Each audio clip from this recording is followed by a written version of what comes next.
Good morning. അടുത്തത് നമ്മൾ 7 parts ആയിരുന്നു പറഞ്ഞിരുന്നതിലെ സെക്യൂരിറ്റിയുടെ 7 പാർട്സ് പറഞ്ഞു കൊടുക്കുന്നതിൽ ഇനി നമുക്ക് 5th പോയിൻ്റാണ് അടുത്ത് പറയാനുള്ളത്. Responsibility for implementation. അതായത് സെക്യൂരിറ്റി പ്ലാനിലെ സെക്യൂരിറ്റി പ്രൊവൈഡ് ചെയ്യാൻ റെസ്പോൺസിബിൾ ആയിട്ടുള്ള ആളുകൾ അതിനെ കുറിച്ചിട്ടാണ് നമ്മൾ ഈ ഒരു പോയിന്റിൽ പറയുന്നത്. A section of the security plan should identify which people are responsible for implementing the security requirements. അപ്പോൾ ഇതിൽ ഈ ഒരു സെക്ഷനിൽ നമ്മൾ മനസ്സിലാക്കേണ്ട കാര്യം സെക്യൂരിറ്റി റിക്വയർമെൻറ്റ്സ് ആവശ്യമായിട്ടുള്ള കാര്യങ്ങളും അത് ആരാണ് ഇംപ്ലിമെൻറ്റ് ചെയ്യേണ്ടത് എന്നുള്ളത്, ആർക്കാണ് അതിൻ്റെ റെസ്പോൺസിബിലിറ്റി എന്നുള്ളതൊക്കെ നമ്മൾ കറക്റ്റായിട്ട് എന്ത് ചെയ്യണം, ഐഡൻറ്റിഫൈ ചെയ്യണം. The documentation assists those who must coordinate their individual responsibilities with those of other developers.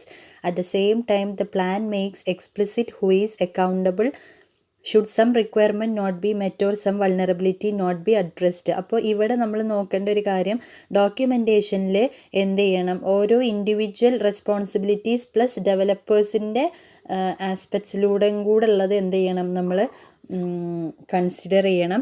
കൂടാതെ നമ്മൾ ഒരു പ്ലാൻ ഉണ്ടാക്കുമ്പോൾ ആ പ്ലാനിൽ എന്ത് ചെയ്യണം, ആവശ്യമുള്ള റിക്വയർമെൻറ്റ്സ് പ്ലസ് വൾണറബിലിറ്റീസ് റിലേറ്റഡ് ആയിട്ട് വരുന്ന റിക്വയർമെൻറ്റ്സും എന്ത് ചെയ്യണം, അതിൽ അഡ്രസ്സ് ചെയ്യാൻ വേണ്ടിയിട്ട് ശ്രദ്ധിക്കണം.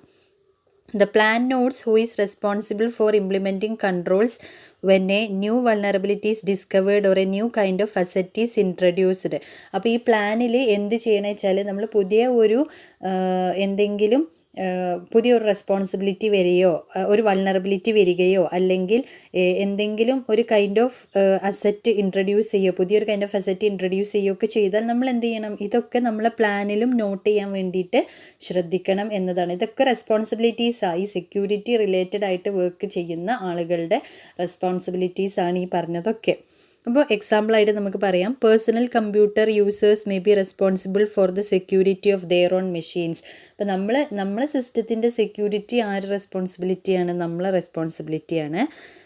അതേപോലെ project leaders may be responsible for the security of data and communications. ഈ പ്രൊജക്റ്റ് ലീഡേഴ്സിൻ്റെ റെസ്പോൺസിബിലിറ്റി എന്ന് പറയുന്നത് അവർ ആക്സസ് ചെയ്യുന്നതും അവർ ഡെവലപ്പ് ചെയ്യുന്നതും ഡാറ്റയുടെയും കമ്പ്യൂട്ടേഷൻസിൻ്റെയും എന്താണ് സെക്യൂരിറ്റി കൊടുക്കുക എന്നതാണ് അവരുടെ responsibility.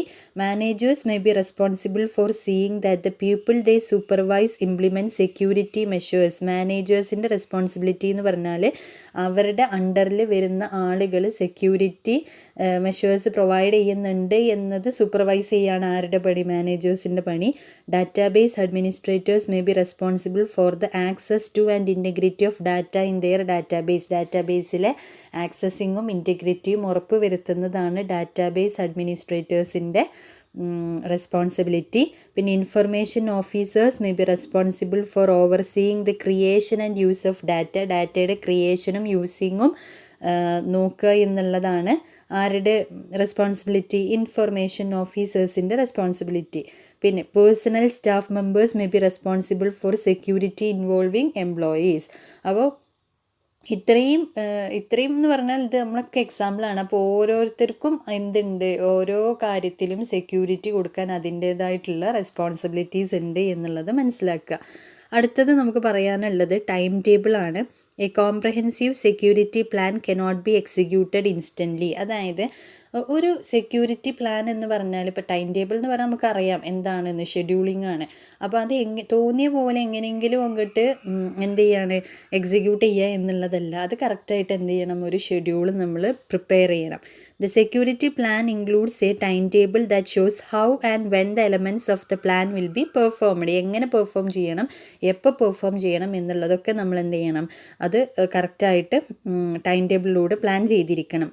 These dates also give milestones so that management can track the progress of implementations. അപ്പോൾ ഇതിലൂടെ ഈ ഒരു പ്രൊജക്റ്റിൻ്റെ ഒരു അതായത് ഇംപ്ലിമെൻറ്റേഷനിലേക്ക് എത്ര അത് പ്രോഗ്രസീവ് ആയിന് എന്നുള്ളതൊക്കെ നമുക്ക് ഈ ഒരു ഓരോ ഡേറ്റ് വെച്ച് നമ്മളിങ്ങനെ ചെക്ക് ചെയ്യുമ്പോൾ നമുക്ക് കറക്റ്റായിട്ട് അതിൻ്റെ ഒരു പ്രോഗ്രസീവ് എത്രയാണ് എന്നുള്ളത് എന്ത് ചെയ്യാൻ പറ്റും, മനസ്സിലാക്കാൻ വേണ്ടിയിട്ട് പറ്റും. If the implementation is to be a phased development, the plan should also describe how the security requirements will be implemented over time. Even when overall development is not phased, it may be desirable to implement the security aspects of the system over time. അപ്പോൾ ഇവിടെ നമ്മൾ നോക്കേണ്ട ഒരു കാര്യം എന്ന് പറഞ്ഞാൽ ഇവിടുത്തെ implementation ഒരു ഡെവലപ്മെൻറ്റ് ഫേസ് ആയിട്ട് നമ്മൾ എടുക്കുകയാണെങ്കിലും പ്ലാൻ എന്തായിരിക്കണം, the plan should also describe how the security requirements will be implemented. അപ്പോൾ ഒരു ഫേസ് ആയിട്ട് നമ്മൾ ഇംപ്ലിമെൻറ്റേഷൻ എടുക്കുകയാണെങ്കിലും അവിടെ സെക്യൂരിറ്റി എങ്ങനെ ഡെവലപ്പ് ചെയ്യണം എന്നുള്ളത്, അല്ലെങ്കിൽ ഓവർ ടൈം പിന്നീട് നമ്മൾ അതിലേക്ക് സെക്യൂരിറ്റി എങ്ങനെ ഡെവലപ്പ് ചെയ്യണം എന്നുള്ളത് ആ ഒരു പ്ലാൻ നമ്മൾ ഡിസ്ക്രൈബ് ചെയ്തിരിക്കണം. The plan should specify the order in which the controls are to be implemented so that the most serious exposures are covered as soon as possible. നമ്മൾ എപ്പോഴും ശ്രദ്ധിക്കേണ്ട കാര്യമാണ്, നമ്മൾ ഇങ്ങനെയൊക്കെ ഒരു പ്ലാൻ ക്രിയേറ്റ് ചെയ്യുമ്പോൾ കൂടുതൽ എക്സ്പോസീവ് ആയിട്ടുള്ള വയലേറ്റ് ചെയ്യുന്ന ടൈപ്പ് സെക്യൂരിറ്റീസ് എന്തൊക്കെയാണ് നോക്കിയിട്ട്, ത്രെട്ടുകൾ നോക്കിയിട്ട് അതിനെ ഓവർകം ചെയ്യാനുള്ളതാണ് നമ്മൾ ആദ്യം ചെയ്യേണ്ടത്, പ്രയോറിറ്റൈസ് ചെയ്തിട്ട്. A timetable also gives milestones by which to judge the progress of the security program. Security പ്രോഗ്രാമിൻ്റെ പ്രോഗ്രസ് എത്ര ആയി എന്നുള്ളത് നമുക്ക് ഓരോ ഡേറ്റ് വെച്ച് നമ്മളിങ്ങനെ സെക്യൂരിറ്റി ചെയ്യുമ്പോൾ നമുക്ക് എന്ത് ചെയ്യാൻ പറ്റുമോ കിട്ടും, നമ്മൾ നേരത്തെ പറഞ്ഞു. അപ്പോൾ നിങ്ങൾ നോക്കേണ്ട കാര്യം വെച്ചാൽ നമ്മൾ പ്രയോറിറ്റൈസ് ചെയ്തിട്ട് എന്ത് ചെയ്യുക, നമ്മളെപ്പോഴും സെക്യൂരിറ്റി പ്ലാൻ പ്രിപ്പയർ ചെയ്യാൻ വേണ്ടിയിട്ട് നോക്കുക. അപ്പോഴാണ് ഹയർ പ്രയോറിറ്റി, ഹയർ ആയിട്ടുള്ള കുറച്ച് എന്താ പറയുക, അത്രയും സിവിയറായിട്ട് നമുക്ക് ഡാമേജ് വരുമെന്ന് തോന്നുന്നതിനെയൊക്കെ നമ്മൾ ആദ്യം എന്ത് ചെയ്യണം, സെക്യൂരിറ്റി പ്രൊട്ടക്റ്റ് കൊടുക്കണം, അല്ലെങ്കിൽ കോൺഫിഡൻഷ്യൽ ഡാറ്റാസിനൊക്കെ ആദ്യം എന്ത് ചെയ്യണം, പ്രൊട്ടക്ഷൻ കൊടുക്കണം. അപ്പോൾ ഇതൊക്കെ ആദ്യം സെക്യൂരിറ്റി പ്ലാനിൽ കൺസിഡർ ചെയ്യാൻ വേണ്ടിയിട്ട് ശ്രദ്ധിക്കണം. പിന്നെ അടുത്ത പോയിന്റ് പറയുന്നത്, അടുത്ത പാർട്ട് എന്ന് പറയുന്നത് കണ്ടിന്യൂയിങ് അറ്റൻഷനാണ്. അതായത് നമ്മൾ ഇത്രയൊക്കെ ചെയ്ത് വെച്ചിട്ട് പിന്നെ നമ്മൾ തിരിഞ്ഞു നോക്കാതെ നിൽക്കരുത്. അത് നമ്മൾ ഈ അറ്റൻഷൻ എപ്പോഴും കണ്ടിന്യൂ ചെയ്തുകൊണ്ടിരിക്കണം. Good intentions are not enough when it comes to security. We must not only take care in defining requirements and controls, but we must also find ways for evaluating a system's security to be sure that the system is as secure as we intend it to be. അപ്പോൾ നമ്മളിതൊക്കെ ചെയ്ത് വെച്ചിട്ട് പിന്നെ എല്ലാ കൺട്രോൾസൊക്കെ ചെയ്ത് വെച്ചിട്ട് പിന്നെ അങ്ങനെ വിടുകയല്ല, നമ്മൾ കറക്റ്റായിട്ട് ഈ സിസ്റ്റത്തിൻ്റെ സെക്യൂരിറ്റിനെ ഇവാലുവേറ്റ് ചെയ്യണം. നമ്മൾ വിചാരിച്ച രീതിയിലൊക്കെ ഇത് സെക്യൂർ ആണ് എന്നുള്ളത് എന്ത് ചെയ്യണം, ഉറപ്പ് വരുത്തണം. Thus, the security plan must call for reviewing the security situation periodically. അപ്പോൾ അതുകൊണ്ട് തന്നെ നമ്മൾ ഈ ഒരു സെക്യൂരിറ്റി പ്ലാനിനെ നമ്മൾ പീരിയോഡിക്കായിട്ട് എന്ത് ചെയ്യണം, അതിന് റിവ്യൂ ചെയ്തുകൊണ്ടേ ഇരിക്കണം. The inventory of objects and the list of controls should periodically be scrutinized and updated. കറക്റ്റായിട്ട് എല്ലാ കൺട്രോൾസും അപ്ഡേറ്റ് ചെയ്യണം. റിസ്ക് അനാലിസിസ് അതിൽ പെർഫോം ചെയ്യണം. The security plan should set times for these periodic reviews. അപ്പോൾ ഇതിനൊക്കെ വേണ്ടിയിട്ട് എന്ത് ചെയ്യണം, നമ്മൾ അതിനൊക്കെയുള്ള ടൈം കണ്ടെത്തണം പീരിയോഡിക് റിവ്യൂസിന്. Based either on calendar time വെച്ചിട്ടോ, such as review the plan every 9 months, ഓരോ 9 മാസം കൂടുമ്പോഴും റിവ്യൂ ചെയ്യാമെന്നുള്ള രീതിയിലോ, or on the nature of the system changes, അല്ലെങ്കിൽ സിസ്റ്റത്തിൽ എന്തെങ്കിലും ചേഞ്ച് വരുമ്പോൾ റിവ്യൂ ചെയ്യണം എന്നുള്ളത് ബേസ് ചെയ്തിട്ടൊക്കെ അത് നമുക്ക് സെറ്റ് ചെയ്യാം. Such as review the plan after every major system release. മേജറായിട്ടുള്ള സിസ്റ്റം റിലീസ് വരുമ്പോൾ റിവ്യൂ ചെയ്യുക, അല്ലെങ്കിൽ ഓരോ 6 മാസം കൂടുമ്പോഴോ 9 മാസം കൂടുമ്പോഴോ റിവ്യൂ ചെയ്യുകയോ ചെയ്യണം. അപ്പോൾ നമ്മളിത് എപ്പോഴും അപ്ഡേറ്റ് ആയിരിക്കണം. അതാണ് കണ്ടിന്യൂയിങ് അറ്റൻഷൻ എന്നുള്ള പാർട്ട് കൊണ്ട് പറയുന്നത്. അപ്പോൾ ഇത്രയും പാർട്സാണ് എന്തിൽ വരുന്നത്, 7 parts ഓഫ് സെക്യൂരിറ്റി എന്നതിൽ അതിൻ്റെ ഭാഗമായിട്ട് വരുന്നത്.